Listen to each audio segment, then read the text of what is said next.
Pour moi, c'est un honneur de recevoir Enrico Berti parmi nous. C'est aussi une situation très embarrassante pour le présenter parce que je l'ai connu grâce à Pierre Aubin dans les années 80 et j'étais à l'époque tout jeune professeur, ce qui fait que je ne sais plus comment le présenter, quoi. Bon, pour dire quelques mots malgré tout, Enrico Berti a été pendant presque 50 ans enseignant à l'université de Padova. Il est membre de notre centre d'études sur la pensée antique Kairos Kailogos depuis sa fondation en 1995. Et il a participé à plusieurs reprises à nos événements.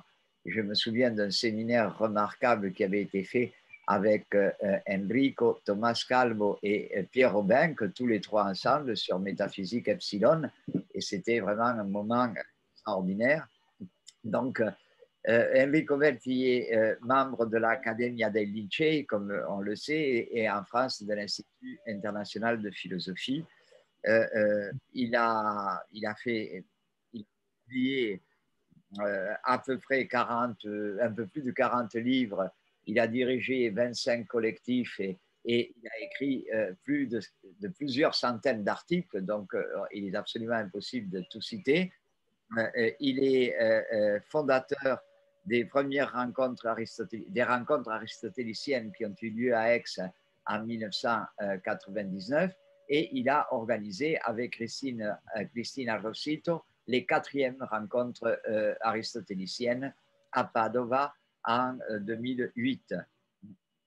Bon, pour ne citer que quelques ouvrages qu'il a publiés, parce qu'on ne veut pas tout citer, je voudrais simplement citer son premier livre, La philosophia del primo Aristotele, qui date de 1962, c'est son premier livre. Et en dehors de ça, il me plaît de citer Les ragioni d'Aristotele, que j'aime beaucoup. Alors, je me fais un plaisir de le citer, même s'il est un peu ancien maintenant. Euh, euh, je citerai aussi un livre beaucoup plus général, mais qui est, à mon avis, très important, Contraddizione dialettica negli antichi e i moderni, qui est un livre important parce qu'il va en fait en gros, des présocratiques à Hegel, quoi. Peut-être même à Marx. En français, je citerai Dialectique physique et métaphysique récente, étude sur Aristote, qui a été publiée à Louvain-la-Neuve en 2008. Peut-être c'est bien de citer In principio era la maraviglia. Au début était ces grandes questions de la philosophie ancienne, grandes questions de la philosophie antique. Je citerai encore, si tu le permets, Enrico, Sum Philosophein, la vita nell'Accademia di Platone, à la Terza, et en français encore, la traduction et le commentaire qu'il a fait de Métaphysique Epsilon, qui a été publié chez Vrin, et un petit livre Aristote, publié en collaboration avec Michel Crubelier. Et dans les dernières choses qu'il a publiées et auxquelles je tiens, je citerai également la traduction, introduction et note de la Métaphysica d'Aristote, qui est apparu à la Terza en 2017, qui est un de ses derniers ouvrages, et l'Aristotélisme, qui est aussi une étude sur l'aristotélisme de 2017. Bon, je ne vais pas m'étendre davantage parce que c'est un peu, ce serait superfétatoire de dire quoi que ce soit de plus sur Enrico, qui est mondialement connu comme un aristotélicien de haute valeur et tous les gens qui l'ont écouté enseigner savent et ont la conscience que c'est la personne la plus claire qu'on ait jamais entendue pour exposer les choses difficiles à l'intérieur du corpus aristotélicien. Pour moi, c'est une admiration sans borne que de comprendre Aristote grâce à Enrico qui est d'une clarté absolue. Je lui donne tout de suite la parole pour nous parler d'une équivoque dans la tradition aristotélicienne et donc des interprétations d'un passage de métaphysique petit alpha 1 993 B 2331. Vous avez tous les gens qui ont demandé le lien ont reçu le texte avec le lien, et ceux qui ne l'ont pas, nous l'avons mis sur le chat. Je crois que c'est Marco qui l'a mis sur le chat. Donc, vous pouvez le télécharger sur Google Drive et il le remettra plusieurs fois pendant la conférence pour les gens qui rentrent postérieurement. Je donne donc immédiatement la parole à Enrico. Je te remercie, Alonso, pour ton invitation et pour les mots très généreux par lesquels tu m'as présenté. Je remercie aussi tous les collaborateurs du centre Kairos Kailogos. Dans mon exposé, je voudrais attirer l'attention sur un passage qui, à mon avis, jusqu'à présent, n'a pas été suffisamment pris en considération par les spécialistes d'Aristote et qui confirme comment Alexandre d'Aphrodise a influencé les interprétations de la théologie d'Aristote et a orienté celle-ci dans une direction qui n'a aucun fondement dans la pensée du philosophe d'Estagyre. Il s'agit du passage métaphysique Alpha Elaton 1 que vous avez dans votre handout. Je propose une traduction de ce passage que j'articule en 5 points. Mais je dois déjà dire que par rapport à la traduction que vous trouvez dans mon handout, j'ai déjà apporté quelques corrections parce qu'on ne termine jamais, à mon avis, de corriger ce qu'on pense à propos d'Aristote. Alors, numéro 1, je me réfère à la première ligne du passage. Uk ismen detto alethes aneutes aitias. Nous ne savons pas le vrai sans la cause. Numéro 2, qui correspond aux lignes de 2 à 4. Chaque chose en vertu de laquelle le synonyme, c'est-à-dire la propriété désignée du même nom, appartient aussi à d'autres choses, voilà la première correction, est cela plus que toutes les autres. Par exemple, le feu est le plus chaud. En effet, c'est lui la cause de la chaleur pour les autres choses aussi. Numéro 3, correspondant aux lignes 4-5. Par conséquent, ce qui est cause pour les choses postérieures de ce qu'elles sont vraies est la chose la plus vraie. Numéro 4, correspondant aux lignes 5-7, c'est pourquoi les principes des choses qui sont toujours sont nécessairement toujours les plus vrais, parce qu'ils ne sont pas vrais parfois, ni il n'y a une cause de leur être, mais ce sont eux qui en sont cause pour les autres choses. Et finalement, numéro 5, correspondant aux lignes 7 et 8, et là, j'introduis une correction par rapport à la traduction que vous avez dans mon handout. Et je vous propose de traduire en conséquence de la manière que chaque chose se tient par rapport à l'être, de la même manière, elle se tient par rapport à la vérité. Donc, il faut renverser le texte de ma première traduction parce que le point de référence n'est pas la vérité, mais l'être. Alors, de la manière que chaque chose se tient par rapport à l'être, de la même manière, elle se tient par rapport à la vérité.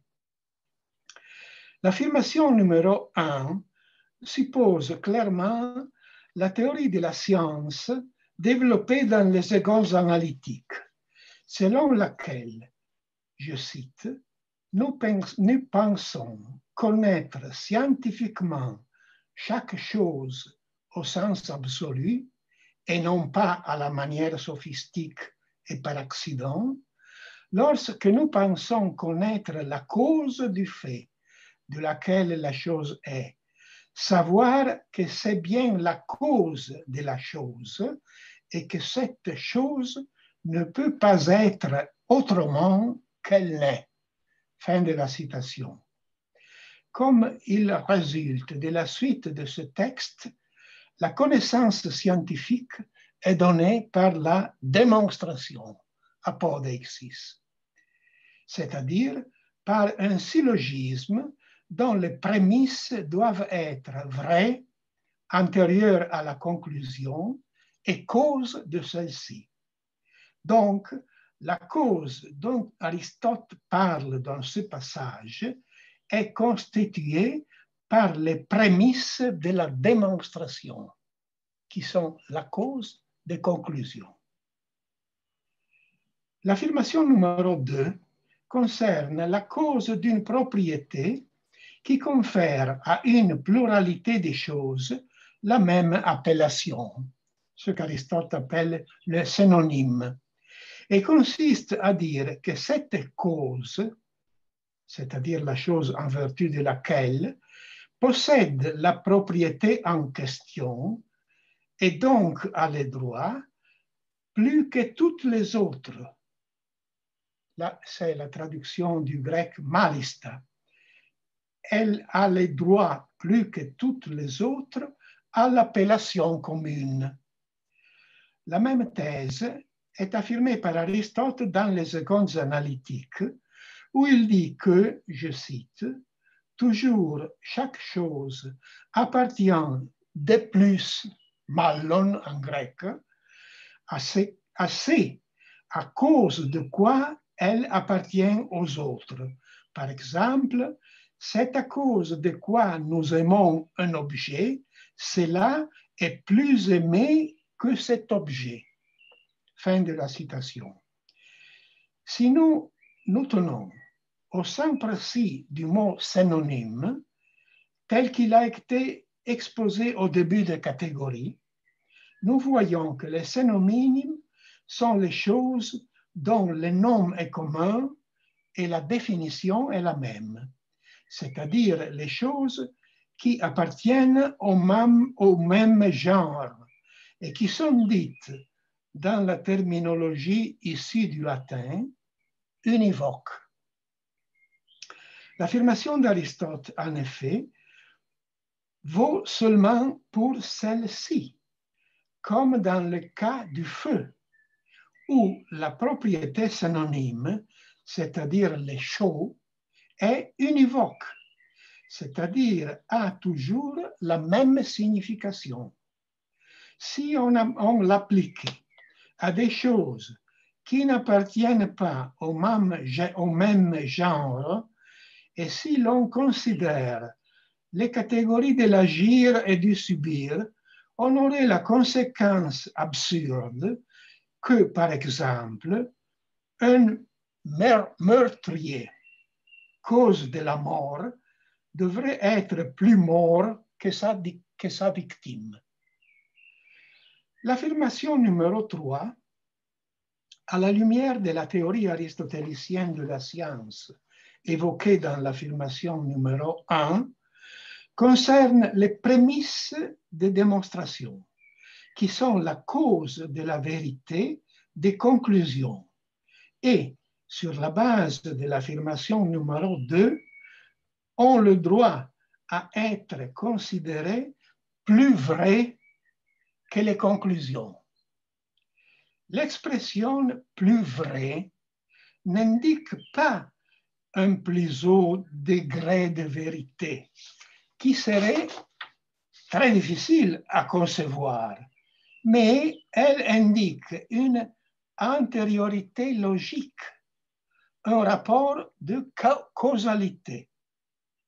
Comme, en effet, Aristote lui-même le disait dans le Protreptique, je cite, « Dans les choses pour lesquelles il n'y a qu'un seul nom, nous disons plus, mallon en grec, non seulement d'après la supériorité de degré, katuperoken, mais aussi d'après le fait que l'une est antérieure et l'autre postérieure. » Fin de la citation. C'est le fragment 82 de Düring. Les superlatifs malista, qui figurent dans notre texte à la ligne 24, dérivent du comparatif malon. Donc, il a la même double signification, comme l'observe Jäger à ce propos dans son édition de la métaphysique. Dans le cas du vrai, l'expression « la chose la plus vraie » peut donc indiquer une antériorité absolue et signifier la première de toutes les choses vraies, c'est-à-dire la vérité première. Dans l'affirmation numéro 4, on a affaire à des choses qui sont toujours et à leur principe. De ce dernier, Aristote dit qu'ils ne sont pas vrais parfois. Il s'agit donc de propositions qui sont vraies toujours. En outre, Aristote dit que ces principes sont cause de l'être des choses qui sont toujours. Ces dernières aussi sont donc des propositions toujours vraies. Proposition peut-être en français a une autre signification qu'en italien. J'entends la phrase, l'affirmation ou la négation, la sentence. Et il s'agit de propositions toujours vraies, c'est-à-dire de vérités éternelles. Leur être, dont leurs principes sont la cause, consiste à être vrai ou à subsister en tant que conclusion d'une démonstration dont les principes sont la cause. De même que les prémices du syllogisme sont la cause de l'être de la conclusion.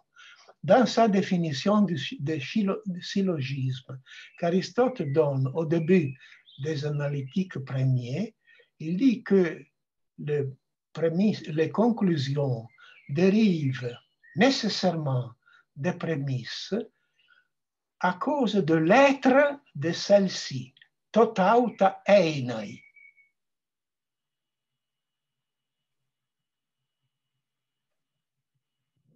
Dans le traité entièrement consacré à la notion de vérité, c'est-à-dire métaphysique θ 10, Aristote parle des êtres immobiles, akineta, à propos desquels il n'y a pas, dit Aristote, erreur selon le temps, apate katatopote. Et il donne comme exemple de ces êtres, beaucoup pensent, lorsqu'ils lisent akineta, ils pensent au moteur immobile du ciel. Tandis que Aristote donne comme exemple dans Métaphysique θ 10 des êtres immobiles le triangle qui ne change pas. Et donc, on ne peut pas dire que la somme des angles tantôt vaut de droit, tantôt non, car cela constituerait un changement. Donc, la chose où il n'y a pas d'erreur selon le temps est la proposition qu'on formule à propos de ces êtres immobiles. Par exemple, la somme des angles du triangle vaut 2 droits. C'est une vérité éternelle pour Aristote. Dans ce cas, nous avons affaire avec des propositions qui ne sont pas vraies seulement parfois, mais qui le sont toujours. Voilà les vérités éternelles, les théorèmes de la géométrie. Le principe de ces vérités éternelles, dans le cas du triangle, sont le principe de la géométrie, c'est-à-dire les définitions et les axiomes, qui sont eux aussi des vérités éternelles et sont les plus vraies parmi les vérités éternelles, c'est-à-dire les vérités éternelles premières. Si dans le passage en question du livre Alpha et Laton, Aristote pense à la philosophie, lorsque celle-ci sera définie comme la science de l'être en tant qu'être, c'est-à-dire au livre Gamma, ces principes résulteront être les principes de toutes les démonstrations, c'est-à-dire le principe de non-contradiction et le principe du tiers exclu. Ces principes-ci, donc, sont les choses les plus vraies, qui sont vraies toujours, c'est-à-dire les vérités premières. À la lumière de ces précisions, prend son véritable sens la conclusion du passage, c'est-à-dire l'affirmation numéro 5 dans les 2 dernières lignes. Celle-ci ne doit pas être traduite autant une chose a d'être, autant elle a de vérité, comme l'a traduit Tricot, ou chaque chose a autant de vérité que d'être, comme la traduisent Duminil et Jolin, parce que le verbe echein, avec le génitif, ne signifie pas avoir, mais il signifie se tenir, être en rapport à. Vous pouvez consulter le Liddell Scott à ces propos qui donne beaucoup d'exemples. Echein avec le génitif ne veut pas dire avoir, posséder. Donc, on ne doit pas parler d'avoir l'être et d'avoir la vérité dans la même mesure on peut avoir l'être. Il ne s'agit pas dans ce passage d'avoir quelque chose, mais il s'agit d'être d'une certaine manière par rapport à quelque chose, par rapport ou bien à l'être, qui est le point de référence, ou bien à la vérité. Comme il me semble que dans le handout, la traduction la meilleure que vous trouvez est la dernière, celle de Christian Rutten et d'Annick Stevens, de nos collègues belges, publiée par Gallimard. Ils traduisent en effet comme chaque chose se trouve quant à l'être, ainsi elle se trouve aussi quant à la vérité. Dans cette dernière manière, a traduit en anglais le texte d'Aristote, William David Ross, et vous trouvez la traduction de Ross dans la Revised Oxford Translation, éditée par Barnes. C'est curieux que, en français, la plupart des traductions qui ont été publiées interprètent le verbe echen dans le sens d'avoir. La même chose est arrivée en Italie. Giovanni Reale traduit quanto una cosa ha di essere, altrettanto essa ha di verità. Et dans cette traduction, on introduit des prépositions qui indiquent une quantité, autant que, tanto quanto, tandis que dans le texte d'Aristote, il y a hos ekei tueinai, huto kaites aletheias. Os, utos, ce ne sont pas des indications de quantité, c'est-à-dire de degré. Or, si nous considérons le commentaire d'Alexandre d'Aphrodise au passage que nous avons considéré de Alpha et Laton, nous trouvons l'explication de l'équivoque qui s'est déterminé dans les traductions italiennes et françaises. En effet, Alexandre, avant d'expliquer le passage d'Aristote concernant les synonymes, c'est-à-dire l'affirmation numéro 2, il introduit immédiatement une référence aux causes éternelles, c'est-à-dire au principe des choses éternelles dont Aristote ne parle que dans la suite. À propos de ces causes éternelles, Alexandre dit qu'elles sont vraies au plus haut degré, malista alethe, parce que, en tant que cause des choses éternelles, elles sont, je cite, des êtres au plus haut degré, malista onta. Malista alethe, malista onta. Il fonde cette affirmation sur la loi suivante. Je cite la loi formulée par Alexandre et par lui attribuée à Aristote. Chacun des êtres participe de la vérité dans la mesure où il participe de l'être. Hekaston tongonton, hephoson tueinai metekei, epitozouton kai thessaleteias.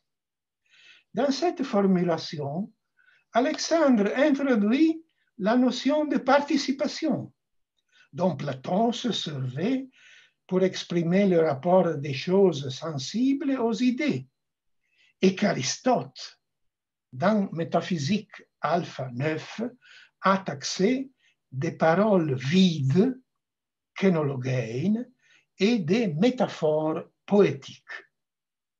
Cette notion de participation implique évidemment pour Alexandre une différence de quantité, c'est-à-dire de degré, qu'Alexandre n'hésite à mobiliser. Hephoson et pitozouton.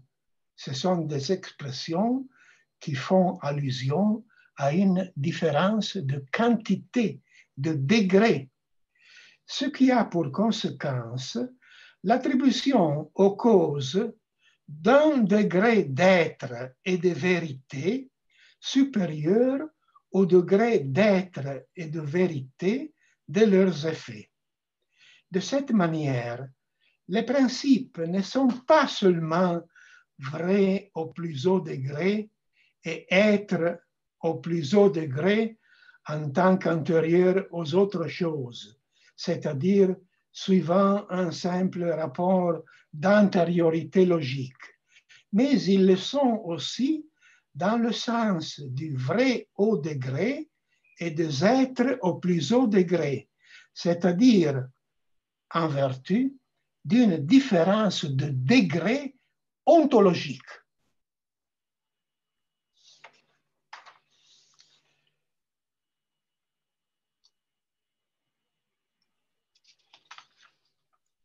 Comment Alexandre peut-il attribuer au vrai un degré?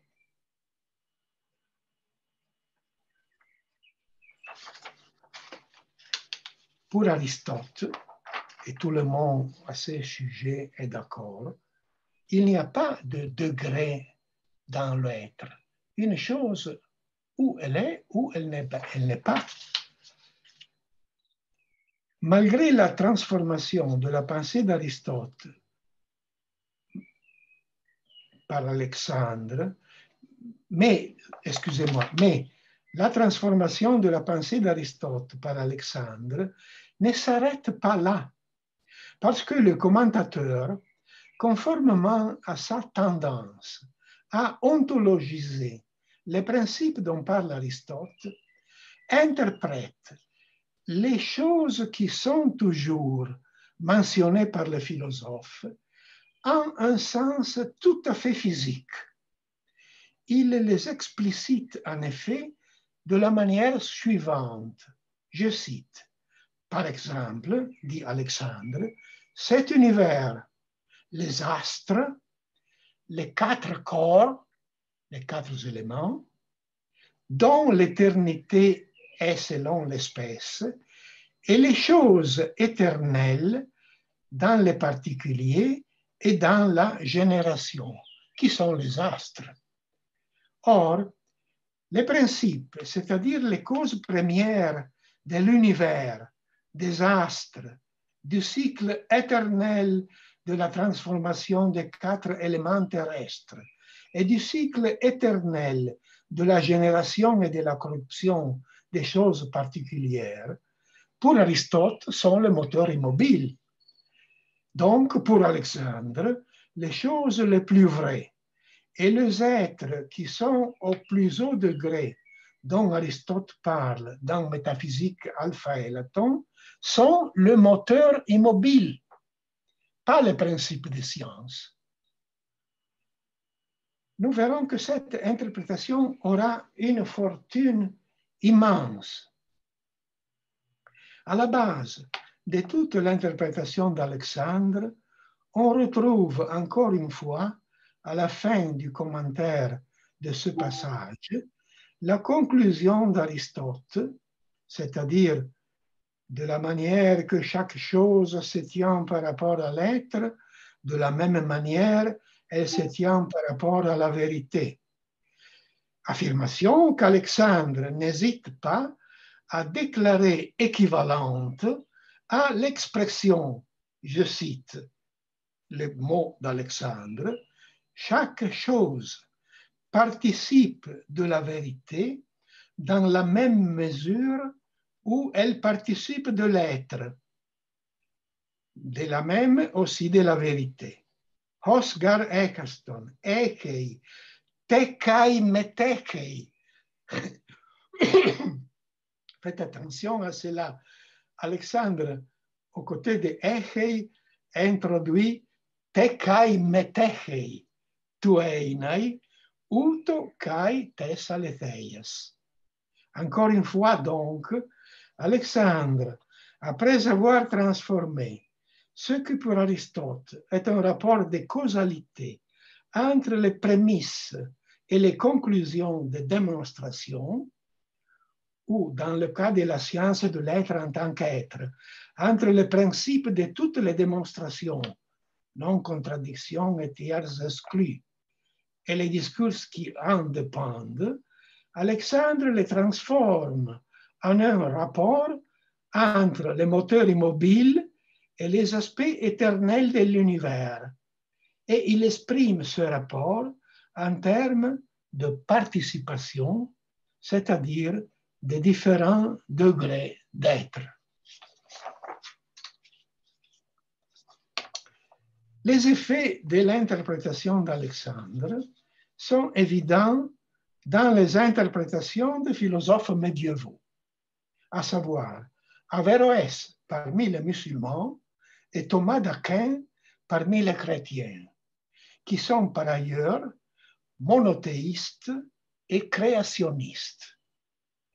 Pour Averroès, nous pouvons considérer la traduction latine de son commentaire de Métaphysique Alpha et Laton, parce que l'influence de sa pensée sur le philosophe chrétien est due à cette traduction. Je dois omettre une partie où je cite la traduction latine d'Averroès qui concerne notre passage de métaphysique Alpha et Laton. En expliquant la troisième affirmation d'Aristote, c'est-à-dire ce qui est cause pour les choses postérieures de ce qu'elles sont vraies est la chose la plus vraie, Averroès l'applique à ce qu'il appelle la cause première de toutes les choses, dont Aristote a parlé dans sa physique. Prima causa omnium ut declaratum est in scientia naturalium, se référant évidemment au moteur immobile dont Aristote a démontré la nécessité dans les derniers deux livres de sa physique. Le passage de la causalité logique à la causalité physique ou ontologique s'effectue spontanément chez Averroès, sans qu'aucune justification ne soit donnée. Mais Averroès va plus loin qu'Alexandre, parce qu'il exprime cette cause première en disant que, je cite, « tous les êtres ne reçoivent l'être et la vérité que de cette cause. Omnia enim entia non acquirunt esse et veritatem nisi ab ista causa. » Nous sommes en présence de la notion de Dieu, un Dieu qui est la seule cause de toutes les choses, selon la conception monothéiste, et qui est cause de leur être, selon la conception créationniste. Averroès n'envisage aucun moment que l'être puisse, pour Aristote, ne pas être un synonyme, c'est-à-dire un genre unique, mais avoir plusieurs significations et par conséquent qu'il n'admette pas la règle valable pour les choses chaudes. À propos du principe des choses qui sont toujours, que mentionne Aristote, Averroès les interprète comme, je cite, les principes des corps célestes, principia corporum celestium, précisant qu'il s'agit des principes derniers. Ce sont donc le moteur immobile d'Aristote, auquel Aristote revient pour rester fidèle à son texte, qui n'est pas le fait d'un philosophe monothéiste et créationniste. À ce point, les commentateurs arabes ont complètement oublié la théorie aristotélicienne de la science qu'il avait évoquée au début de son commentaire. Mais la référence à la vérité, qui est le véritable thème du passage, perd son importance pour Averroès, parce qu'il substitue à l'affirmation d'Aristote, selon laquelle les principes en question ne sont pas vrais parfois, mais le sont toujours, l'affirmation selon laquelle simplement ils ne sont pas parfois, mais ils sont toujours.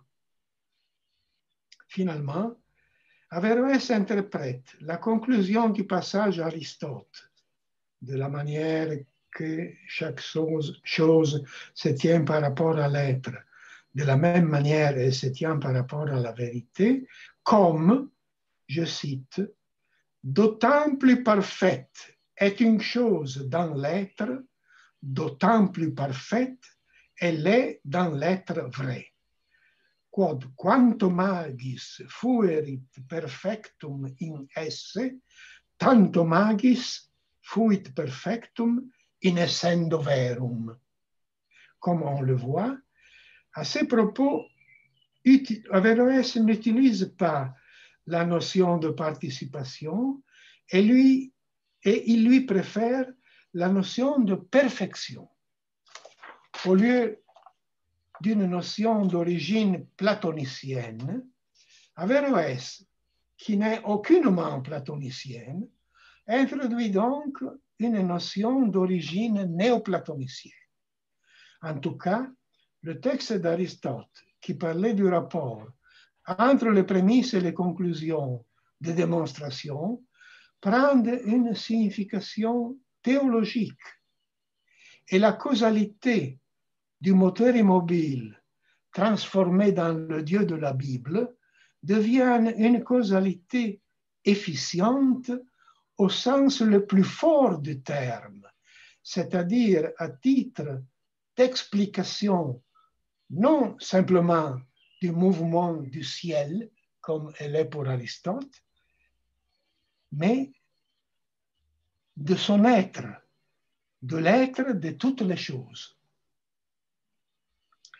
Le fait le plus important, produit par l'interprétation d'Alexandre du passage de métaphysique Alpha Elaton, qui a été transmise, nous n'avons pas le temps de le voir, mais elle a été transmise au Moyen-Âge par le néoplatonisme, s'est manifestée chez Thomas d'Aquin, non seulement dans son commentaire à la métaphysique, mais dans toute son œuvre et sa pensée. En outre, grâce à l'autorité que représente saint Thomas pour le philosophe chrétien, l'influence de cette interprétation s'est étendue à une grande partie de l'histoire de la philosophie européenne.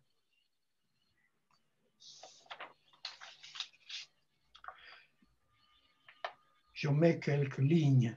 À propos des principes des choses qui sont toujours, dont Aristote parle dans notre passage, Thomas n'hésite pas à les identifier avec les principes des corps célestes, corporum celestium, exactement comme Averroès, c'est-à-dire avec les moteurs immobiles.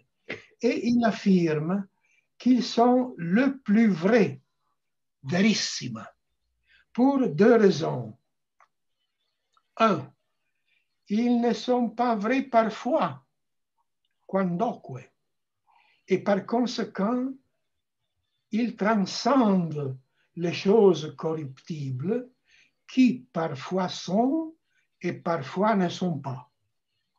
Deux, ils sont cause de l'être, causa essendi, des autres choses, et même des corps célestes, qui, affirme Thomas, ont une cause non seulement de leur mouvement, comme quelques-uns ont supposé, mais aussi de leur être, comme le philosophe le dit ici expressément en latin, habent causam non solum quantum ad suum moveri, ut quidam opinati sunt, sed etiam quantum ad suum esse, ut hic philosophus expresse dicit. On remarquera dans ce commentaire le passage immédiat de l'être toujours vrai qui conviendrait aux vérités éternelles, au simple être toujours qui convient au moteur immobile. 2. L'interprétation qui en dérive de la causalité du vrai comme causalité de l'être, qui fait des moteurs immobiles, ou mieux du premier moteur immobile, un véritable créateur. Du caractère nouveau de cette interprétation, Thomas semble se rendre parfaitement compte parce qu'il la soutient en polémique avec quelques-uns, quidam, qui sont les interprètes traditionnels d'Aristote, qui considérait que l'éternité du monde que ce dernier professe est incompatible avec la création. Donc, il n'attribuait pas la création à Aristote parce que Aristote parle d'une éternité du monde. Et parce qu'il souligne, Thomas, qu'Aristote affirme expresse la causalité de l'être, c'est-à-dire qu'ailleurs, il ne l'affirme jamais d'une manière explicite. En somme, Thomas ne fait pas seulement d'Aristote un philosophe monothéiste et créationniste, comme Averroès l'avait déjà implicitement fait, mais il indique aussi explicitement le fondement de cette interprétation dans le texte d'Aristote, dans le passage que nous avons considéré de Métaphysique Alpha Elaton.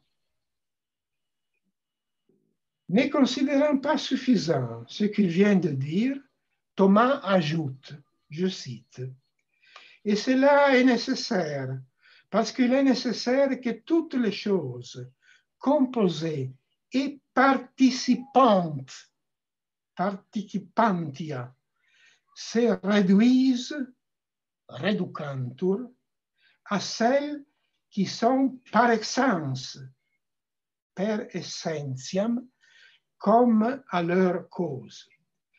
Toutes les choses corporelles, en effet, sont des êtres en acte parce qu'elles participent de telle ou de telle forme. Il semble de lire Platon. D'où il est nécessaire que la substance séparée, qui est forme par son essence, soit principe de la substance corporelle. Voilà à nouveau la théorie de la participation que Thomas ne tire pas d'Averroès, mais qu'il reprend de la tradition néoplatonicienne qui a influencé toute la philosophie médiévale précédente, aussi bien musulmane que chrétienne. La distinction entre être par essence et être par participation est présente dans l'œuvre de Thomas dès son œuvre de jeunesse, le De Ente et Essentia, et son caractère platonicien est souligné par Thomas lui-même au moyen de l'identification de l'être par essence avec la forme séparée, c'est-à-dire l'idée platonicienne, et de l'être par participation avec la chose composée de formes et de matières. Mais la chose la plus intéressante est que saint Thomas a employé le passage en question comme base pour sa quatrième voie qui conduit à admettre l'existence de Dieu, la voie fondée sur le degré de l'être, établissant un parallélisme parfait entre le feu qui, étant chaud au plus haut degré, est la cause de la chaleur pour toutes les choses, et Dieu, qui, étant l'être au plus haut degré, ou l'être maximum, maxime ens, est la cause de l'être, causa esse, pour toutes les choses. Vers la fin de sa vie, commentant le Liber de Causis, Thomas remarquera que la proposition 18 de cette œuvre, selon laquelle, je cite, « toutes les choses possèdent l'être grâce à l'être premier », dérive des éléments de théologie de Proclus, qui, à la proposition 102 de son œuvre, a interprété de cette manière l'exemple du feu introduit par Aristote. Nous tenons ici donc la déclaration la plus claire concernant l'origine néoplatonicienne de l'interprétation médiévale du passage d'Aristote et de la quatrième vie de saint Thomas. Voilà, il me semble que cela suffit. Merci à vous de votre attention.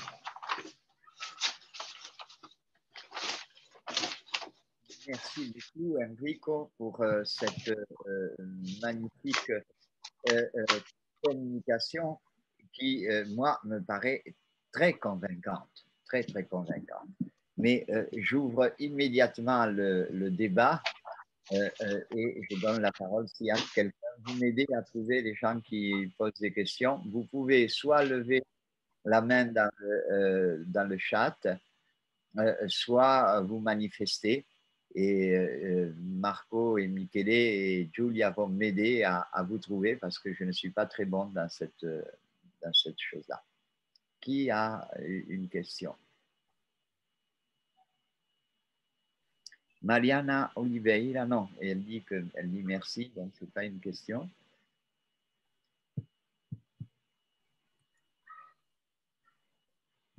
Bon. Oui, oui. En français ou en italien? En français. En français. En français, ok.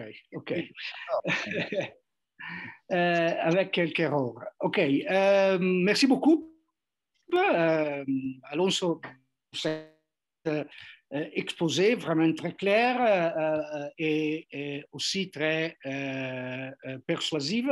Alonso a dit au début de cette relation que Enrico Berti est célèbre pour sa clarté et je pense que nous avons écouté de attitude. Je suis aussi convaincu par l'interprétation d'Enrico. Avant, j'étais convaincu que la référence d'Aristote était une référence ontologique ou métaphysique, mais je pense que Enrico a bien démontré qu'il s'agit surtout des principes de la chance. On peut dire, Enrico, et tu as tout à fait raison, que l'interprétation d'Alexandre d'Aphrodisia était une interprétation qui a joué un rôle très important dans la tradition et qui est une interprétation, on peut dire, platonicienne. La question que je voudrais poser est la suivante. Est-ce qu'il est possible de comprendre la raison de l'interprétation d'Alexandre à partir du contexte de ce passage. C'est-à-dire, Aristote parle dans cet chapitre de livre Alpha et la métaphysique des raisons pour lesquelles la vérité est facile était aussi difficile à comprendre. Et la vérité, Aristote souligne le lien, la connexion entre vérité et lumière. Les choses vraies sont aussi de la lumière sont phanotata ou phanotera. Il parle aussi du rapport, du lien entre le nous, c'est-à-dire l'intellect, onus prosta te fusi fane rotata, dans les choses qui ont plus lumière, etc. Donc, on peut dire que Alexandre a eu influence livre 6, 7 de la République de Platon, où, par exemple, l'idée du bien est définie explicitement comme to phanotaton, tuontos, donc la part plus claire de l'être. Et dans Platon, dans ses livres, l'analogie de la lumière, le rôle de la lumière dans l'analogie du soleil, etc., a une fonction très importante. Donc, on peut dire que Alexandre a subi, on peut dire, l'influence de cet exemple qui fait Aristote pour proposer une interprétation, oui, platonicienne, donc ontologique et métaphysique des choses vraies. Oui, oui, tu as parfaitement raison. Alexandre interprète Aristote d'un point de vue platonicien, probablement induit à cela, comme tu l'as très bien remarqué, par le contexte, c'est-à-dire par l'allusion d'Aristote à notre intellect qui est comme le regard de chauve-souris, me semble. Mais cette conception de la vérité comme lumière, qui est d'origine platonicienne, est exposée au risque de concevoir la vérité comme caractérisée par différents degrés.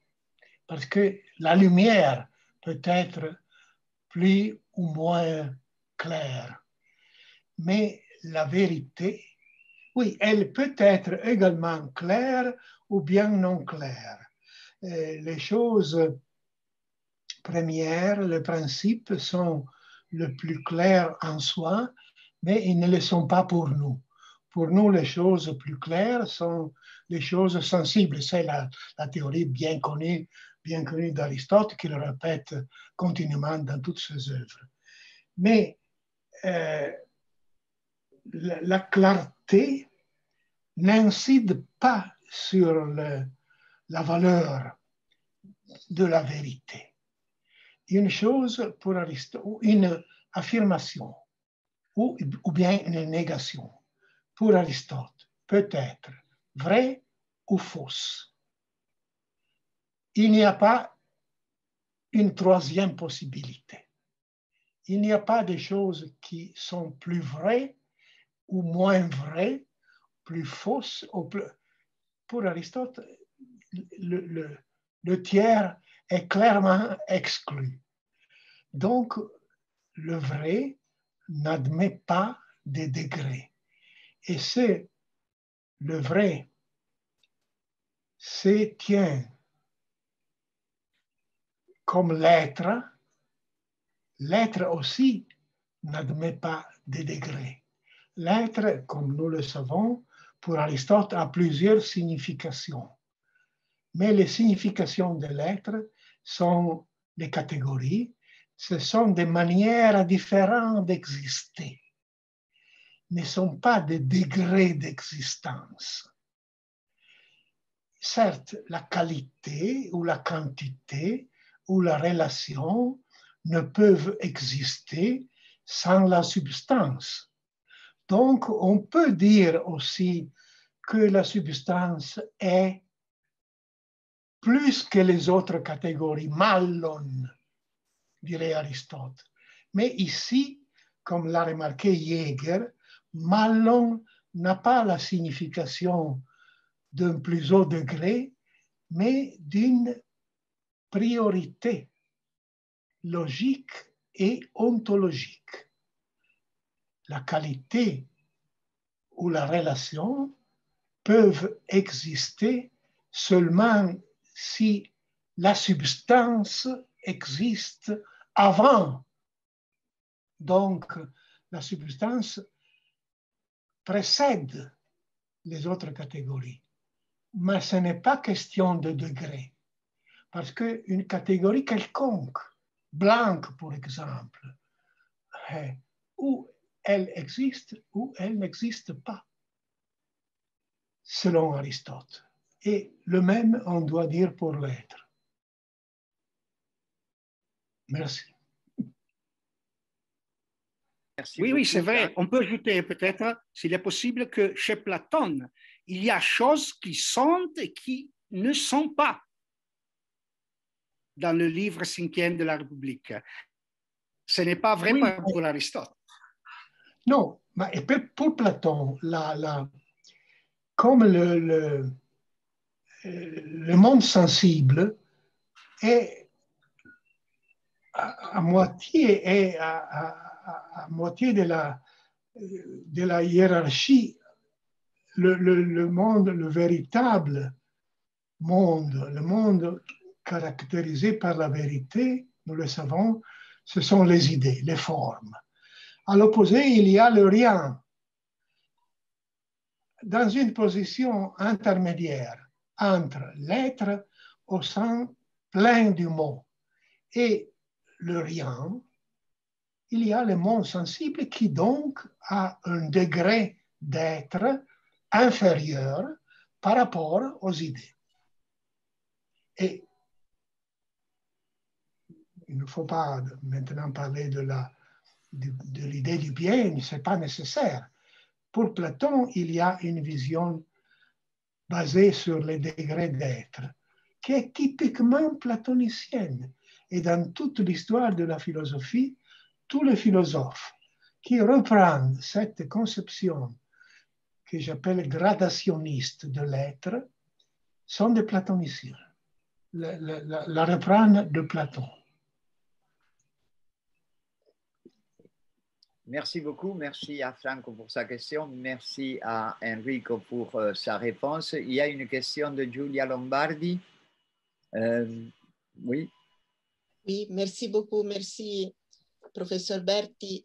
Et c'est vraiment très intéressant et très convaincant ce que vous avez présenté. Et je me permets de revenir à votre remarque d'hier à propos de la présentation du professeur Tordesillas à propos de ces passages de métaphysique alpha 3. Et parce que j'étais en train de réfléchir sur l'exemple du feu qui est toujours chaud. Et alors, j'ai pensé à la qualité de la chaleur par laquelle, pour les anciens précédents, Socrate disait que alors c'était la définition des éléments, des 4 éléments.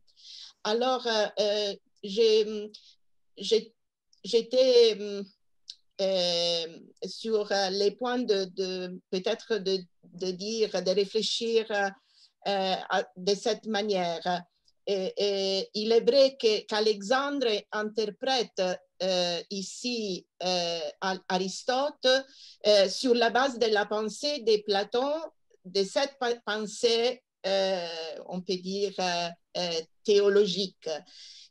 Mais cela ne veut pas dire qu'Aristote ne raisonne pas selon Platon, dans le sens, ce n'est pas anti-platonicien dans cet enseignement, et notamment dans cet enseignement à propos de ce qu'il est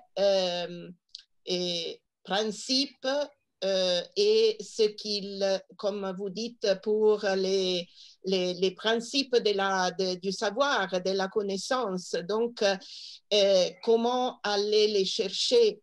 Et alors, ce que je me demandais, c'était, pour revenir à hier, Thalès est un archégos d'une certaine philosophie que je serais tentée de dire d'après les modèles de philosophes de Socrate, justement ce que aussi Platon avait présenté dans la République.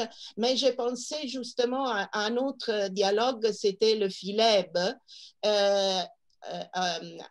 Au début, maintenant j'étais en train de chercher la référence, mais là où il dit que le Sophos n'est pas celui qui connaît l'unité, mais c'est lui qui connaît les poions ou les posons, et donc qui va à l'intérieur de la chose.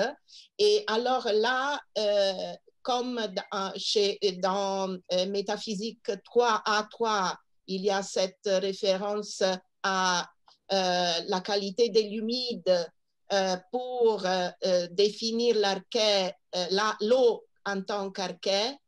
Et ici, il y a cette référence à la chaleur et à cette référence au feu qui, par excellence, est l'éternel. Mais ce qui je trouve intéressant, c'est le fait que ici, c'est les principes, c'est l'archet dans le sens que si le feu est feu, c'est parce qu'il est toujours chaud.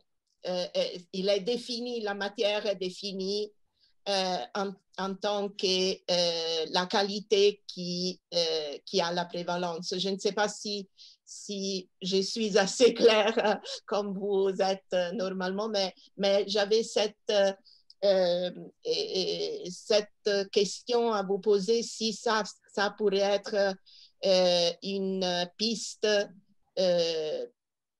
d'interprétation. Merci encore. J'espère d'avoir été claire. Oui, merci à vous, madame. Votre question est très intéressante parce que vous avez dit justement que dans notre passage, Aristote n'est pas il n'est ni platonicien, mais je voudrais ajouter ni même anti-platonicien. Simplement, il parle d'autre chose. Il ne parle pas des degrés d'être, il parle de principes et des conséquences des démonstrations scientifiques. Donc, il n'est pas anti-platonicien. Il est dans des autres passages, comme tout le monde le sait, mais dans notre passage, il n'est ni platonicien, ni anti-platonicien. Il est cohérent avec sa conception de la science formée par démonstrations qui vont de principes aux conclusions. Quant à on va faire référence à métaphysique alpha 3, c'est-à-dire à la théorie de Thalès, selon laquelle l'eau est le principe de toutes les choses parce que partout il y a quelque chose d'humide. Vous avez fait une remarque intéressante parce que l'humide, vous avez établi un parallélisme entre la qualité de l'humide et la chaleur, la qualité du chaud, dont Aristote parle dans notre passage de métaphysique Alpha Elaton. Et c'est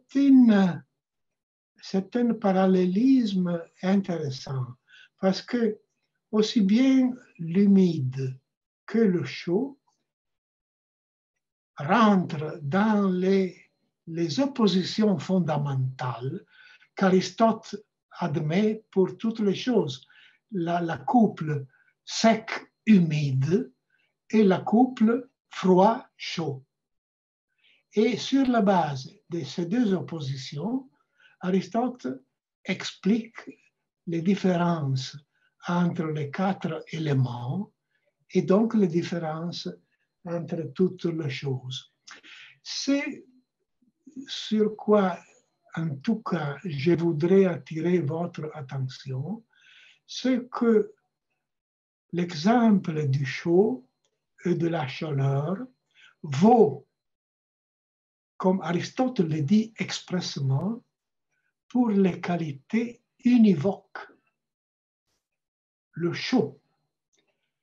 Le chaud est la même qualité dans toutes les choses chaudes.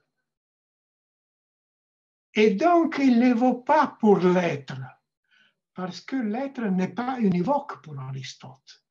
Et donc, être a des significations différentes pour les différentes choses, et on ne peut pas dire que la cause de l'être est plus être que les êtres qui dépendent de lui, comme on dit que la cause de la chaleur, la cause du chaud, est plus chaude que toutes les choses chaudes. Il y a cette différence. Merci en tout cas. Merci, merci.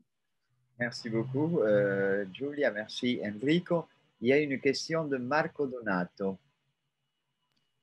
Oui, merci beaucoup. Je tiens moi aussi à remercier le professeur Enrico Berti pour cette conférence vraiment très convaincante. Moi aussi, je suis tout à fait convaincu de l'interprétation de ce passage de métaphysique petit alpha. Et donc, je me réjouis vraiment de cette belle conférence. J'ai deux questions en vérité. La première est une question de curiosité parce que je ne connais pas, je n'ai pas en effet à mon esprit le texte. Et je voulais vous demander si vous voulez développer un petit peu sur l'interprétation de Proclus de l'image du feu. Parce que si j'ai bien compris, en effet,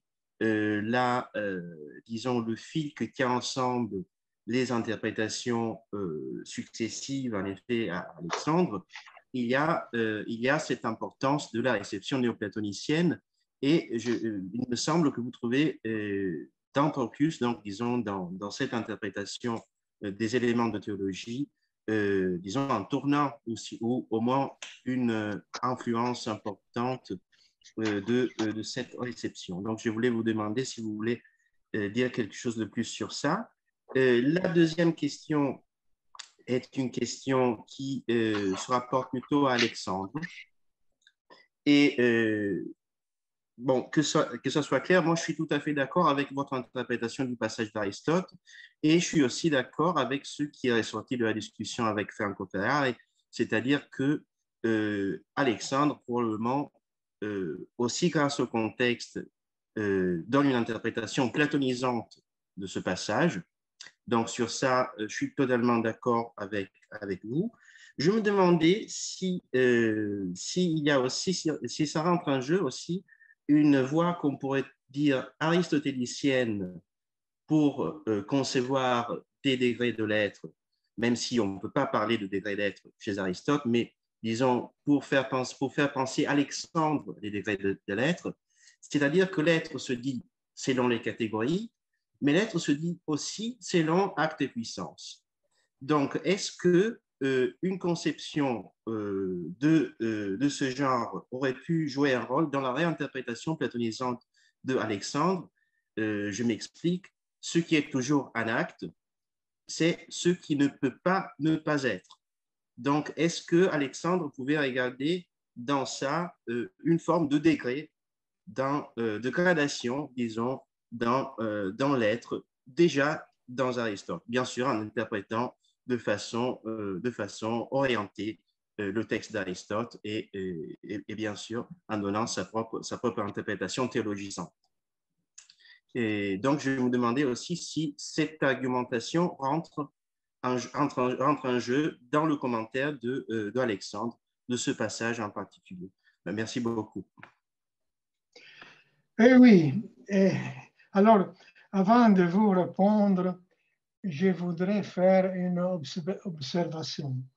Je vous ai proposé une interprétation différente de celle traditionnelle du passage de métaphysique alpha et Laton. Je voudrais souligner que on peut souvent trouver des passages dans la métaphysique ou dans les autres œuvres d'Aristote, des passages qui doivent ou peuvent être interprétés d'une manière nouvelle, d'une manière différente de celle traditionnelle. Mais dans notre cas, il ne s'agit pas d'un passage quelconque. Il s'agit d'un passage qui est fondamental pour l'interprétation de la métaphysique d'Aristote tout entière. C'est un passage qui a une valeur immense pour la tradition, comme il est prouvé par le fait que saint Thomas, toutes les fois qu'il doit faire allusion à la quatrième voie et plus en général à la dépendance de toutes les choses de Dieu dans leur être, il ne cite que ce passage. Ce passage est le seul qui vient toujours citer ce qui montre comment il y en a d'autres dans la métaphysique et dans l'œuvre d'Aristote tout entière qui peuvent remplir la même fonction de ce passage pour la conception générale de la métaphysique d'Aristote. Dit cela, pour ce qui concerne votre question concernant Proclus, vous savez que dans le Moyen-Âge, tout le monde, aussi bien les musulmans que les chrétiens, croyaient que l'ancien nommé Liber de Causis était un livre d'Aristote. Saint Thomas a été un des premiers qui s'est aperçu vers la fin de sa vie, il me semble 2 ans avant sa mort, que le De Causis, le Liber de Causis, n'était pas d'Aristote parce qu'il reproduisait à la lettre plusieurs passages des éléments de théologie de Proclus. Donc, ce n'était pas Aristote, c'était Proclus. Et une phrase comme celle que j'ai citée, c'est-à-dire « toutes les choses possèdent l'être », remarquez, possède l'être, l'être conçu comme quelque chose qui peut être possédé, qu'on peut avoir. Toutes les choses possèdent l'être grâce à l'être premier. Cette phrase, on la retrouve à la lettre dans les éléments de théologie de Proclus à la proposition 102. Or, tout le Moyen-Âge avait cru que cette proposition était d'Aristote.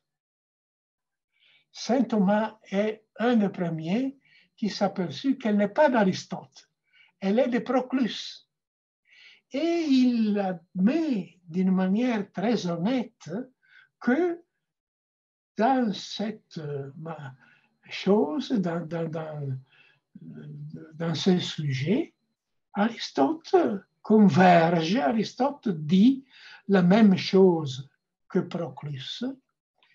Et saint Thomas se sert de cette convergence avec Proclus pour répondre à ses adversaires qui sont probablement les interprètes plus traditionnels d'Aristote, par exemple le franciscain, qui disait qu'Aristote ne pouvait pas être considéré comme base de la philosophie chrétienne parce qu'Aristote admettait l'éternité du monde, Aristote n'admettait pas la création, Aristote concevait le moteur immobile seulement comme cause du mouvement et non de l'être des choses.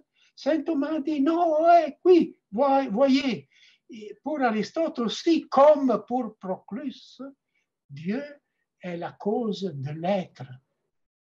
Et il pense sur la base non plus du Liber de Causis, qui a été reconnu comme œuvre de Proclus, mais sur la base du passage des métaphysiques Alpha et Laton, qu'Aristote aussi concevait Dieu comme cause de l'être de toutes les choses. Pour ce qui concerne Alexandre, je ne sais pas si sa conception de ce qui ne peut pas être est reconduisible à cette vision de l'être formé par différents degrés. Ce que j'ai remarqué et j'ai trouvé très intéressant, que Alexandre, malgré qu'il soit considéré comme aristotélicien, il est le plus grand commentateur antique d'Aristote. Il était le maître dans la chaire d'aristotélisme à son époque. Alexandre, que souvent souligne la différence entre Aristote et Platon, qui approuve la critique d'Aristote à la théorie des idées de Platon, Alexandre, souvent, il me semble que cela a été remarqué en Italie par Pierluigi Donini, Alexandre souvent platonise, donne une interprétation platonisante d'Aristote, surtout dans la direction d'une théologisation de la métaphysique d'Aristote. Je me suis demandé pour quelle raison Alexandre, qui vit entre le 2e et le 3e siècle après Jésus-Christ, tend vers une position qui deviendra claire et pleine avec Plotin. Oh, excusez-moi, avec le néoplatonisme, plus chez Porphyre que chez Plotin, parce que Plotin maintient l'opposition entre Platon et Aristote. Mais cette idée de réconcilier Aristote avec Platon se manifeste déjà chez Alexandre. Pourquoi? Peut-être parce que à son époque, le problème religieux était devenu le problème principal de la philosophie. À cause de la pénétration des religions orientales dans l'Empire romain. Et les philosophes que les chrétiens appelaient païens, cherchaient à montrer que dans la philosophie grecque, dans les plus grands philosophes grecs, c'est-à-dire Platon et Aristote, qu'ils cherchaient à réconcilier, il y avait déjà une théologie qui pouvait s'opposer avec succès aux théologies des religions orientales. Mais c'est simplement une hypothèse, c'est mon hypothèse. Merci beaucoup. Merci à Marco pour sa question. Merci à Enrico pour sa réponse. Il y a une question de Constanza Barahona. Voilà. Merci beaucoup. Avant tout, je suis très heureuse avec l'opportunité d'être avec professeur Berti, même que virtuellement. C'était l'opportunité de la pandémie, la bonne partie de tout ça qu'on vit maintenant.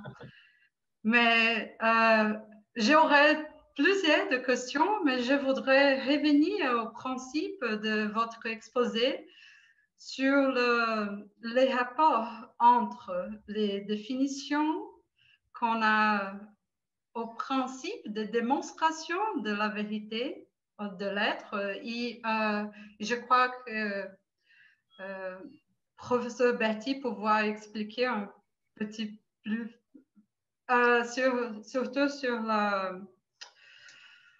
la question que je voudrais formaliser dans peu petits mots, c'est quand on parle des problèmes de la définition dans le seconde analytique, Et la métaphysique, c'est de différents champs d'études, mais on voit Aristote en train de faire une grande théorie dans tous ces cas, mais je voudrais surtout, dans les gamins, quand on parle de la démonstration négative de principe de non-contradiction, par exemple, mais on ne peut pas dire que ça marche tout le temps pour la démonstration de définition ou l'utilisation de définitions au principe de démonstration. C'est un peu petit principe en termes, mais bon, ça donnerait une grande discussion. Je voudrais juste demander, vous disiez que je suis très heureuse de pouvoir même écouter votre exposé. Merci beaucoup. Merci, madame. Je cherche à vous répondre, même si je n'ai pas bien compris votre question. Il s'agit des rapports entre les analytiques postérieurs, livre premier, théorie de la science, et la métaphysique. Ce que je peux dire, c'est que Aristote, dans la métaphysique, présuppose clairement la théorie de la science exposée dans les analytiques, dans les secondes analytiques. Comme vous l'avez remarqué, il me semble que dans le livre Gamma, le livre 4, il renvoie aux analytiques postérieures, aux secondes analytiques, là où il dit que ceux qui demandent une démonstration du principe de non-contradiction n'ont pas lu les analytiques, n'ont pas compris que des principes, il ne peut pas y avoir une démonstration, une véritable démonstration, parce que la démonstration présuppose déjà des principes. Donc,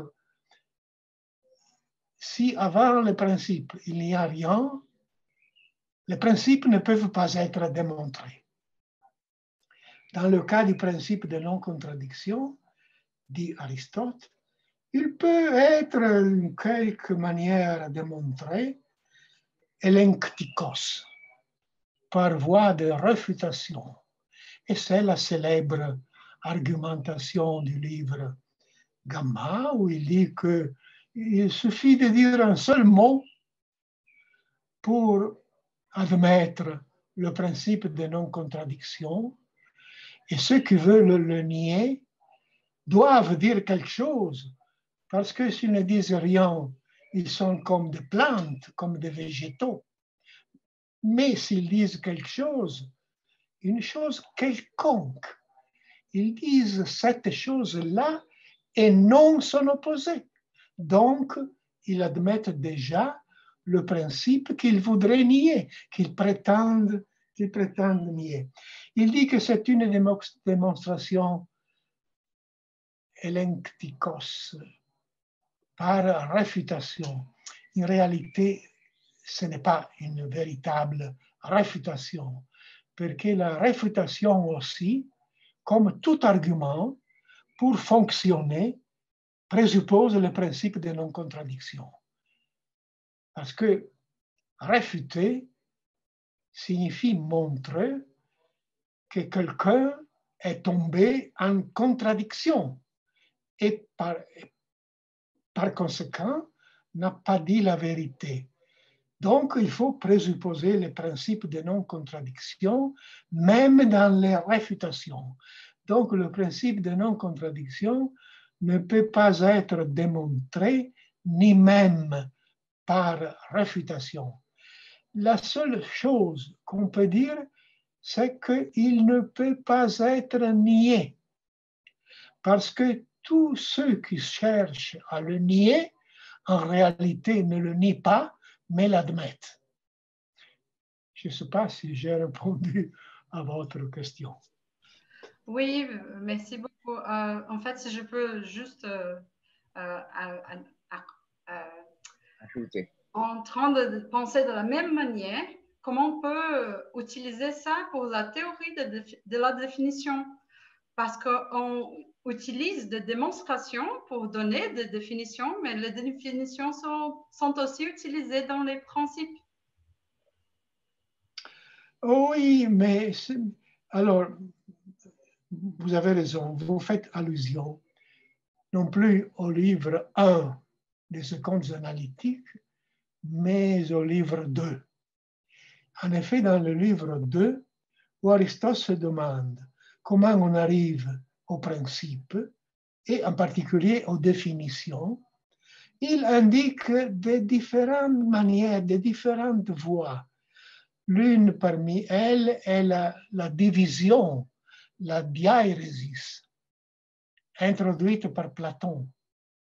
L'autre est la démonstration, mais il s'agit de démonstrations qui doivent rechercher la cause pour permettre de parvenir à une définition qui ne soit pas seulement nominale, mais qui soit aussi causale. La véritable définition qui est à la base de la science pour Aristote est la définition causale. Et finalement, dans le dernier chapitre du livre 2, il parle de la épagogué, ce que nous traduisons par induction. Donc, ce sont des différents procédés. La diairesis, la démonstration, l'induction, ce sont des voies différentes. Il n'y en a pas, et on devrait mentionner aussi la dialectique, la discussion dialectique, parce que dans les topiques, Aristote nous dit que la dialectique est utile aussi pour trouver les principes des sciences. Parce que discutant des opinions opposées, on pourra voir mieux le vrai et le faux.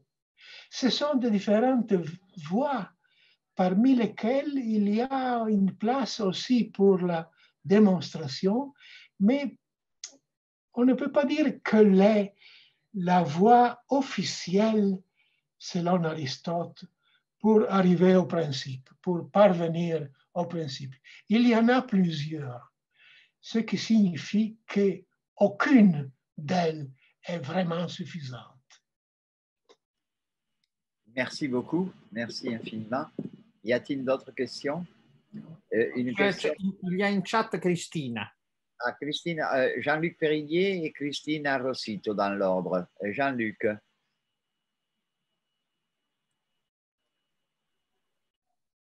Je remercie le professeur. Vous m'entendez? Vous m'entendez? Oui. Je remercie le professeur Berti pour la clarté de son exposition et on l'écouterait pendant des heures.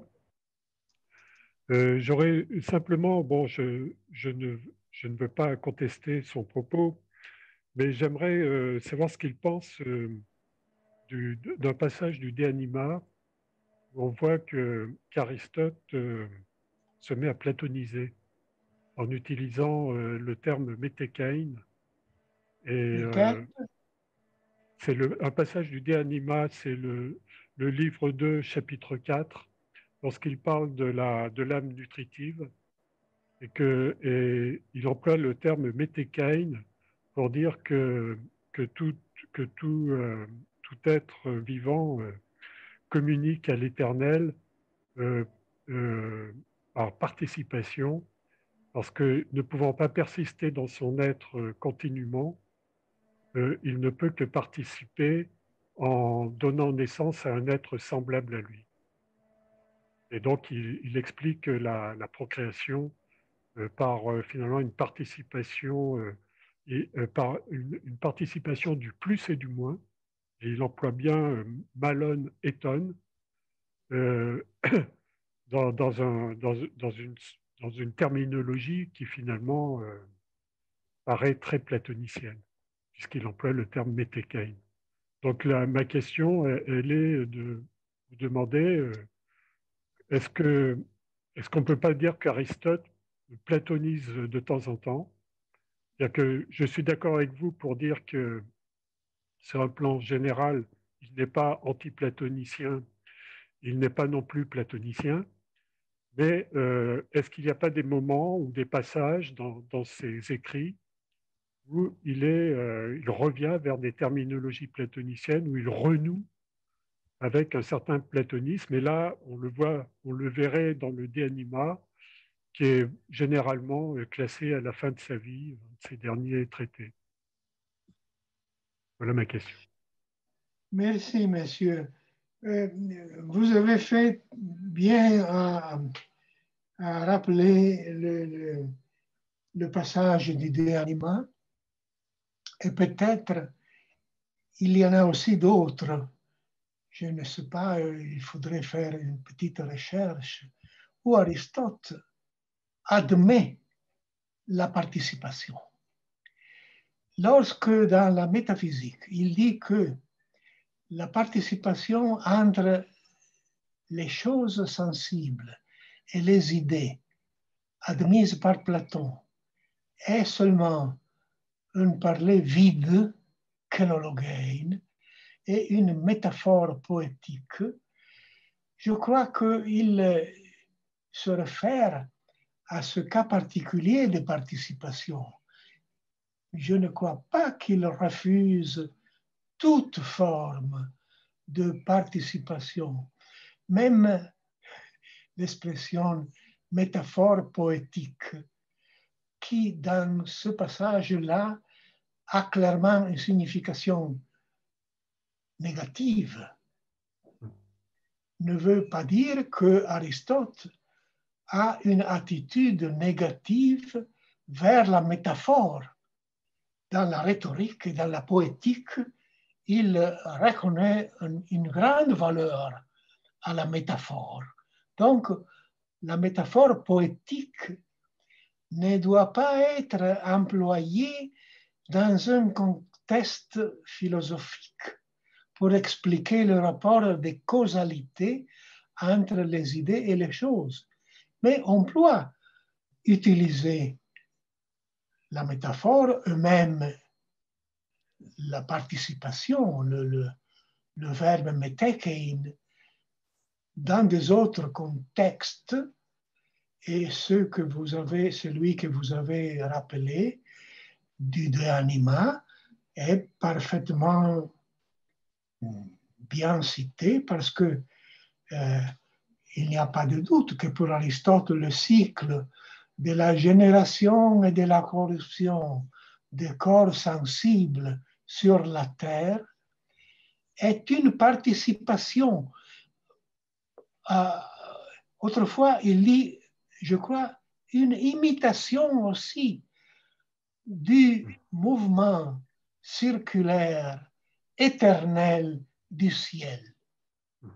Donc, il admet une participation entre le monde terrestre et le monde céleste.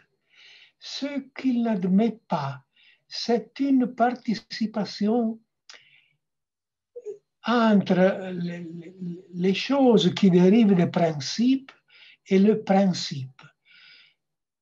Dans la théorie de la science, entre les conclusions et les prémices. Dans la métaphysique ou dans la cosmologie, il n'admet pas une participation du ciel ou des choses quelconques au moteur immobile. Le rapport n'est pas ni de participation, ni d'imitation. Dans ce cas, Aristote exclut clairement la participation. Quant au rapport général entre Platon et Aristote, entre Aristote et Platon, il faut dire, mais on le dit trop rarement, il faut le répéter plus souvent, que Aristote attribue à Platon la découverte de ce que pour Aristote sont les principes fondamentaux de la réalité, c'est-à-dire la forme et la matière. dans tous les cas où on doit exposer la philosophie d'Aristote, nous pensons à l'école, au lycée. Si vous demandez à un étudiant, parle-moi d'Aristote, la première chose qu'il vous dira, c'est que pour Aristote, les choses sont composées de forme et de matière, et que la forme et la matière sont les éléments de toutes les choses. Voilà l'essence de l'aristotélisme. Eh bien, Aristote, dans la métaphysique, admet clairement que la notion de forme remonte à Platon et que la notion de matière aussi remonte à Platon. Peut-être que cela n'est pas vrai, mais pour Aristote, il l'est. Pour Aristote, c'est Platon qui a trouvé, qui a découvert la forme et la matière comme principe de toutes les choses. Il l'a fait d'une manière imparfaite, il faut critiquer, etc. Mais la découverte des principes fondamentaux de la réalité qui font l'essence et la caractéristique de l'aristotélisme sont attribués par Aristote à Platon. Il ne cherche pas à être original. Il ne veut pas dire « c'est moi qui ai inventé ce principe ». Non, il dit « c'est Platon ». Il remonte à Platon. Et il voit dans leur présence chez Platon la confirmation de leur vérité. Le livre Alpha de la métaphysique, comme vous savez, il n'est pas une histoire de la philosophie comme on répète suivante. Et il est une tentative de montrer que la théorie des 4 causes est vraie parce qu'elle coïncide en partie ou complètement avec les théories de ceux qui sont venus avant. Donc, Aristote cherche dans ses prédécesseurs la confirmation de sa propre théorie et surtout, il la trouve chez Platon. Merci beaucoup. Merci beaucoup. Une question donc de Cristina Rossito. Cristina? Oui, merci. Vous m'entendez? Oui, oui. Oui.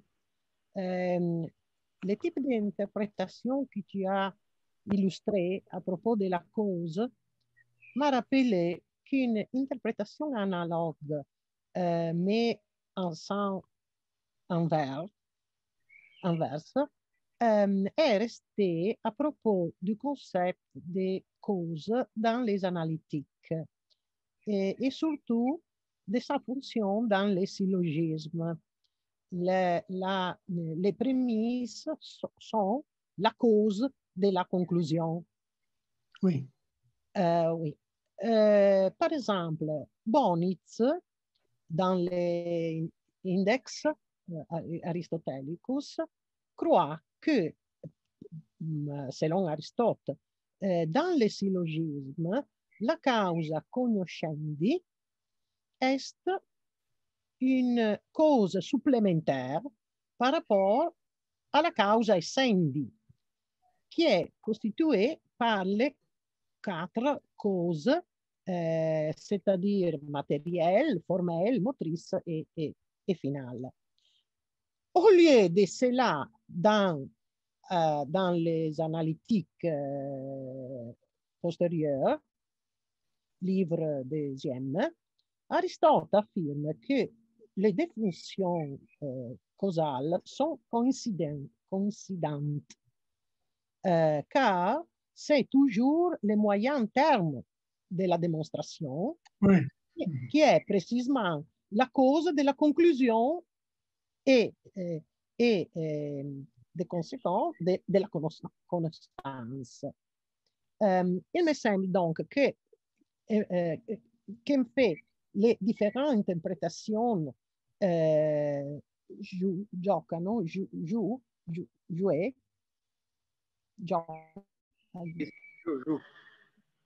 jouent de temps en temps sur des conceptions causales différentes. Je me réfère à Alexandre, à Verroë ou Thomas.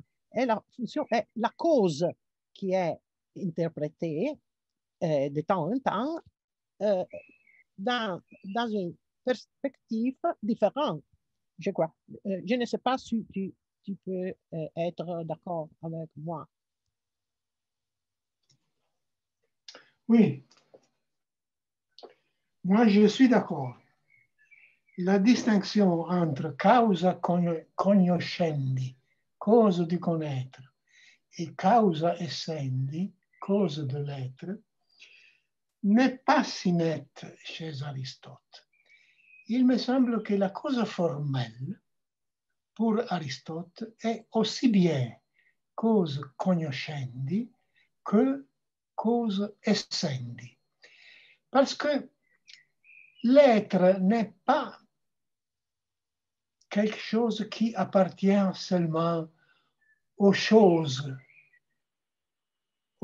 matérielles ou bien aux substances immatérielles. Tout ce qui existe est être. Et j'ai été toujours étonné par la définition des syllogismes qu'Aristote donne au début des analytiques premiers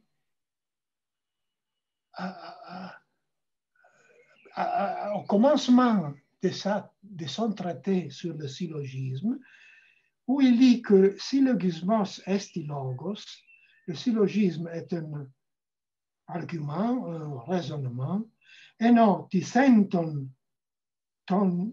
tinon, eteron titon keimenon, exanances sumbaene, ayant posé certaines choses, quelque chose de différent dérive d'elle nécessairement, et après il ajoute, et c'est la chose la plus intéressante, to tauta einai, à cause de l'être de ceci. Donc, la conclusion dérive des prémices dans le syllogisme à cause de l'être des prémices. Dans ce cas, les prémices, que sont-elles? Sont des causes cognoscendi ou même des causes essendi. C'est par leur être, parce que pour Aristote, même les prémices des syllogismes sont. On peut parler de leur être. Elles sont. Évidemment, dans le sens elles peuvent être aussi bien vraies que fausses. Si elles sont, et la valeur de vérité qu'elles possèdent, les prémices, est transmise, identique aux conclusions. Des prémices vraies dérivent des conclusions vraies et des prémices fausses dérivent des conclusions fausses à cause de l'être, de la manière d'être des prémices. Donc, je suis d'accord. La cause formelle remplit cette double fonction des causes de l'être et des causes de la connaissance. Merci beaucoup. Merci Cristina. Merci Enrico. Il y a d'autres questions? S'il n'y a pas d'autres questions, moi je peux peut-être poser une petite question à Enrico, toute petite en fait. Comme tu l'as fort bien dit, peut-être que l'interprétation théologisante tient au fait que les questions théologiques étaient particulièrement importantes au moment où Alexandre s'en occupait. Et comme tu l'as aussi très bien dit, il ne faut jamais oublier qu'Aristote a été le disciple de Platon pendant presque 40 ans, donc ce n'est pas pour rien. Mais je me suis posé la question de savoir si le texte d'Aristote que tu cites, je suis totalement convaincu par ton interprétation, qui donc ne concerne pas ce dont Thomas, Averroès ou Alexandre parlent, mais les vérités en question. Est-ce qu'on peut se servir de ce texte pour affirmer clairement et définitivement que la métaphysique, chez Aristote, n'est pas une théologie et ne peut pas être réduite à une théologie. On a discuté souvent sur la question de savoir si la métaphysique était une théologie, si la métaphysique était même une métaphysique, si la philosophie première pouvait être l'un ou l'autre ou autre chose. Mais est-ce qu'on ne pourrait pas se servir est-ce qu'on ne pourrait pas se servir de ce texte pour affirmer au moins de façon définitive, par différence avec l'interprétation d'Alexandre et les interprétations postérieures, que la métaphysique d'Aristote n'est pas et ne peut pas être une théologie? Cher Alonso, tu as dit ce que je pense depuis longtemps. Je l'ai même écrit de quelque part et je le répéterai et je chercherai à le montrer avec plusieurs arguments dans un article que je suis en train de préparer en honneur de Pierre Aubenque et qui devrait sortir dans les études philosophiques dans un cahier entièrement consacré à Pierre Aubenque. La métaphysique d'Aristote n'est pas une théologie. Elle le devient par Alexandre, avec Alexandre, qui indiquait le livre Lambda, le livre 12, qui contient la théorie du moteur immobile, comme le point d'arrivée de l'entière métaphysique, de la métaphysique tout entière. Et dans le Moyen-Âge, aussi bien les Arabes que les Latins pensaient que la métaphysique d'Aristote pouvait se terminer avec le livre 12. Les autres, le 13 et le 14, ne font que répéter les critiques à Platon que nous trouvons déjà dans le livre premier. Mais c'est à partir d'Alexandre que la métaphysique d'Aristote, Alexandre, et puis évidemment, grâce à l'influence immense du néoplatonisme. Pour le néoplatonisme, la métaphysique est synonyme de théologie. Qu'est-ce qui est à la base de cette interprétation?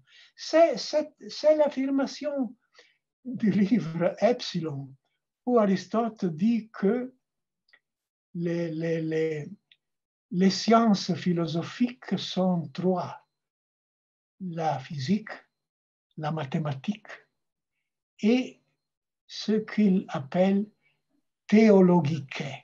La théologie, il ne dit pas la théologie, parce que pour Aristote, théologie était le discours fait par les poètes à propos de Dieu. Il dit théologique, c'est-à-dire un adjectif qui caractérise cette partie de la philosophie qui a affaire avec les êtres divins qui, pour les Grecs, étaient les astres, les étoiles, le soleil, la lune, le ciel, puisque la métaphysique, c'est-à-dire la science des causes premières, est science des causes de toutes les choses, c'est-à-dire est une science universelle. Elle est cause aussi, elle est science aussi des causes des astres. Et comme les astres sont divins, leurs causes, à plus forte raison, seront divines. Et donc, la philosophie, la métaphysique, en tant qu'elle s'occupe des causes des astres, est une science théologique.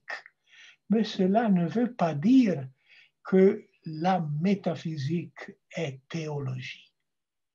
Ça veut dire qu'une partie de la métaphysique a affaire avec des objets qui sont divins. Merci beaucoup. Oui, je suis évidemment d'accord avec ça. Ce que je voulais savoir, c'est si on pouvait se servir de ce texte-là pour l'affirmer. Est-ce que ça confirme, bien sûr, Epsilon dit théologique, qui suppose quelque chose Oui. d'autre. Mais est-ce qu'on peut se servir du texte que tu as interprété pour confirmer encore davantage cette position de Epsilon? Certainement, il n'y a pas de doute. Il n'y a pas de doute. Le texte que j'ai proposé, s'il est interprété, comme je crois que Aristote l'entendait, confirme que la métaphysique n'est pas une théologie. Si au contraire, il est interprété à la manière d'Alexandre, il devient un des textes plus forts pour soutenir que la métaphysique est théologie. Merci beaucoup, Enrico. D'autres questions? S'il n'y a pas d'autres questions, on va peut-être arrêter la séance ici, si vous voulez. On va remercier encore une fois Enrico pour cette magnifique et convaincante, vraiment, moi je suis totalement convaincu par son interprétation et j'espère que l'on va pouvoir publier ta communication rapidement. On en parlera par la suite. D'accord? Merci beaucoup encore une fois à toi et merci à tous les participants et à toutes les questions qui ont été posées, qui étaient, je crois, qui ont alimenté véritablement la discussion. Merci à tous. Moi, je remercie tout le monde pour cette si belle discussion.